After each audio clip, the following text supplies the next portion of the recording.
Okay. I hear that Suge Knight is making a big deal about the truck that Bountry was in at the time when he was getting gas and ultimately ended up passing away. I was wondering if you could just go into detail about when you purchased it for him, why you purchased it for him, and just the whole kind of clear up about the truck that Bountry was in.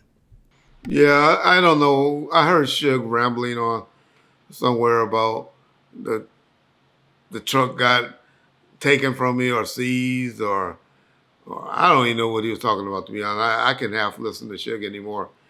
And that my daddy went in. I don't even know what he was talking about. But what happened was when Suge came home in in 2001, August of 2001, Suge was had no driver license and he wanted security or people, not security. He wanted me, Bob Gotti, or Bountry around him at all times. I mean, it wasn't nowhere that pretty much we didn't get. We didn't go where me and Bob Gotti wasn't with him, and Bountry was like the backup. But Bountry had Trayvon with him because he was riding with Trayvon because he didn't have a car, and Trayvon was driving Bountry around. And so this went on until about October, and me and Bob Gotti got burnt out. We was working, we was just hanging with that nigga all night. But he had got a new spot that we had found for him and Michelet, from this doctor up in I forget, it was a nice spot he had got up somewhere in Topanga Canyon or somewhere. And he didn't want nobody to know where he stayed. But me and Bountry and Michelet and him, right? He didn't want nobody to come up there. I remember we had a party. He gave a party at the house for his family on New Year's Eve. And shit, he had me have them take buses, and he wanted me to get buses where they couldn't even see out because he didn't want them to know how to get to the house. Well, shit, it was so hard to get there. I don't even think they remembered if they could. So this is how he was being real cagey about this location. And so, me and Bob Gotti was tired, and Trey, a bunch of excuses was always, I gotta go, because Trey wasn't there. And so I was like, plus Butcher was the homie and all of that. And then shit, everything else was already in my name. The building, the publishing, Michelet limo, one of Tammy cars, the car, two of the cars Suge was riding around in. Telling y'all. And so I was like, shit, I'm going to get Butcher a car. So I asked Butcher, what you on, nigga? He said, GMC Denali. I remember I had this other GMC car that I had. His girl Trish was riding around there. A Tahoe. Two-door Tahoe. And Trisha went and got in some trouble and all that, so I took it from Trish, Peaches, and I said, I'm trading that motherfucking car in because I can't ride around there no more. Because she had been riding around in it all in 60 neighborhood and tricking and who knows what she was doing. And so I went and took that car and traded it in and got the black Denali. Came and said, here, Bountry, here's your car. Here's a car for you to drive around in. We never gave cars. Back then, we didn't buy cars outright or anything. Everything was leased or something, because after 2 or 3 years, we didn't want the motherfuckers no more. You only wanted classics and stuff. And so, I don't know if it was a lease or a purchase. I don't know, but I knew we wasn't going to want it, and I know we didn't buy it and pay it outright. It was still payments on it. Payments like $1,000 a month, which was high back then. And so, Butcher was riding around in it and all of that. But in the meantime, in about January, I'm out of there. Suge is still back on the bullshit. We going to clubs, getting into fights in clubs and stuff. And shit, we got called in by LAPD, specialized unit, telling us we can't go to no more nightclubs in LA. And If we do, they're gonna violate his parole and probation. And I'm like, man, Suge done came back home on this dumb shit again. He's still on this stupid shit. And so I'm burnt out.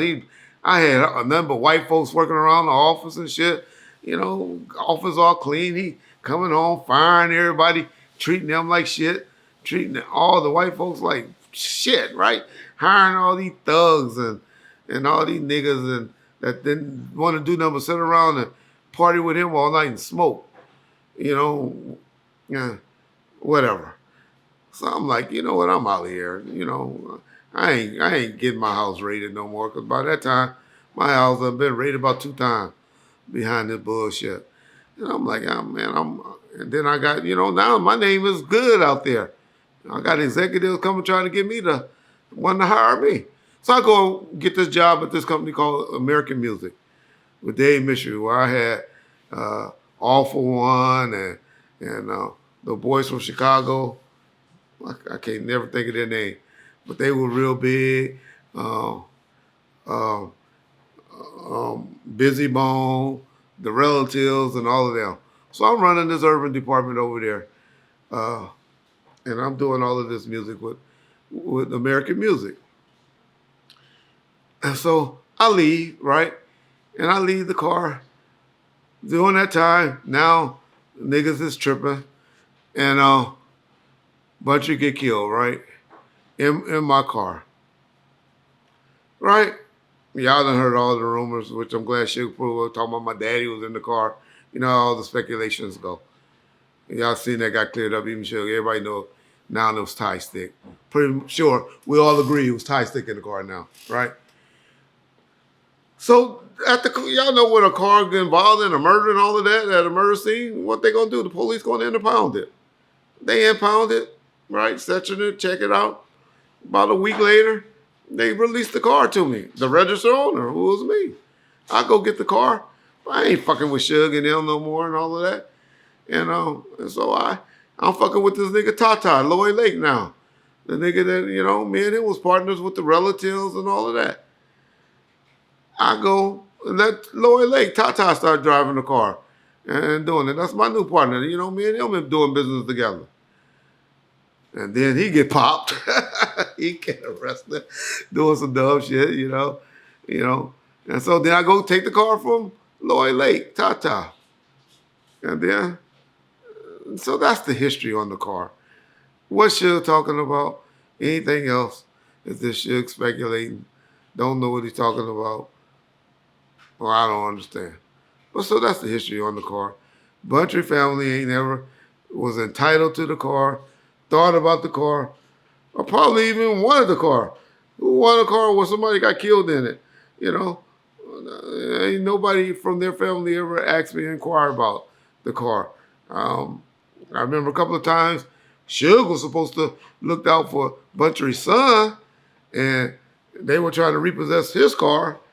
And I came over there and gave James or Timmy, I forget which one it was, some money so they could make sure that the car note was paid for the son, because they told me Suge wasn't doing what he was supposed to do.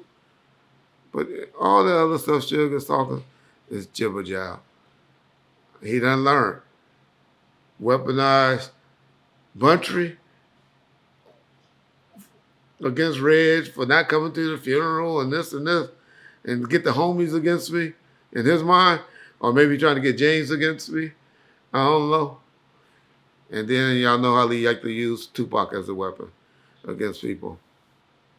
So that's all I can think is going on. But whatever he's talking about, he can keep talking.